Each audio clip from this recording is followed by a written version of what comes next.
नमस्कार, श्री स्वामी समर्थ। आज आहे भोगी आणि उद्या आहे मकर संक्रांत। भोगीच्या आणि मकर संक्रांतीच्या तुम्हा सर्वांना खूप खूप शुभेच्छा। उद्या बुधवार दिनांक 14 जानेवारीला आहे मकर संक्रांत। मकर संक्रांत आणि षष्ठीला एकादशी एकाच दिवशी आली आहे।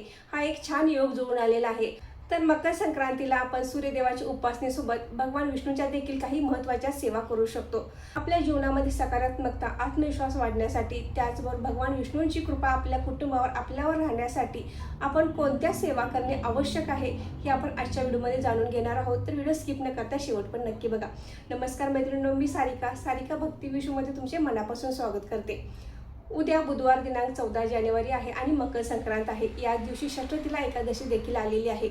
मकर संक्रांती दिवशी कोणकोणत्या सेवा करायच्या आहेत किंवा सुगडपूजन कसे करावे याचे अनेक व्हिडिओ मी यावर अपलोड केले आहेत, ते व्हिडिओ बघू शकता। त्याचबरोबर आपण मकर संक्रांतीला उद्या सूर्यदेव आणि भगवान विष्णूंच्या कोणत्या महत्त्वाच्या सेवा करणे आवश्यक आहे जेणेकरून आपल्या आयुष्यामधील सकारात्मकता आणि आत्मविश्वास वाढणार आहे। भगवान विष्णूंची कृपादृष्टी आपल्या कुटुंबावर राहणार आहे। आपल्या जीवनामध्ये आनंद आणि सुख येण्यासाठी कोणकोणत्या सेवा करायच्या आहेत ते आपण पाहणार आहोत। मकर संक्रांत हा सण म्हणजे सूर्य उपासनेचा सण आहे। मकर संक्रांती दिवशी सूर्याला अर्घ्य देणे खूप महत्त्वाचे मानले जाते। मग मकर संक्रांती दिवशीच फक्त सूर्याला अर्घ्य द्यायचे का? तसे नाही, तर आपण वर्षभर रोजच सकाळी सूर्याला अर्घ्य देऊ शकतो। पण सर्वांनाच ही जमणे शक्य होत नाही। वेळेअभावी कामामुळे आपल्याला हे शक्य होत नाही। तर आपण मकर संक्रांती दिवशी आणि रथसप्तमीला तर सूर्याला अर्घ्य देणे महत्त्वाचे आहे। या दिवशी आपण आवर्जून या दिवशी सूर्याला अर्घ्य द्यायचं आहे, सूर्याचा मंत्र म्हणायचा आहे। तर बघा, आपण उद्या सकाळी लवकर उठायचं आहे, आपले घर अंगण स्वच्छ करायचं आहे। हे झाल्यानंतर आपण आंघोळ करायची आहे। मकर संक्रांतीला पवित्र नद्यामध्ये स्नान करण्याला विशेष महत्त्व आहे।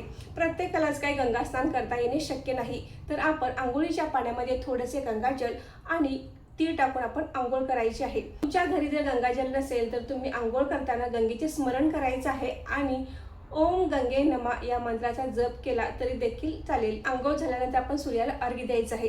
तांब्याच्या भांड्यात पाणी घेऊन त्यामध्ये थोडेसे पांढरे तीळ, एखादे लाल फूल, हळद कुंकू टाकून सूर्याला अर्घ्य द्यायचं आहे। सूर्याला अर्घ्य देत असताना ओम गृणी सूर्याय नमः या मंत्राचा आपण 108 वेळा जप करायचा आहे।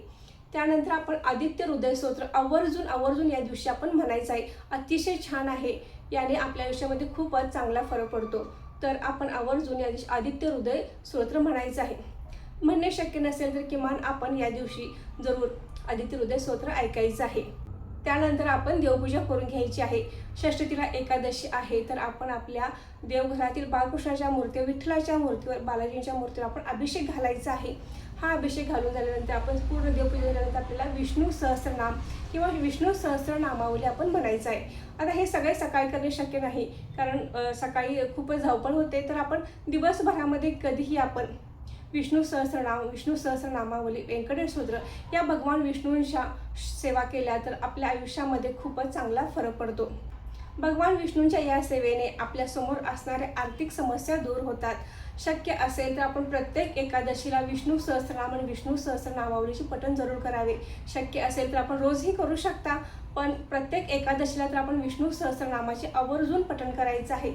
हा एक लक्ष्मी प्राप्तीचा महत्त्वाचा उपाय म्हटला तरी देखील चालेल। याने आपल्या आयुष्यामध्ये खूपच चांगला फरक पडतो। तर एकादशी आहे तर आपण आवर्जून विष्णू सहस्त्रनाम जरूर म्हणायचं आहे।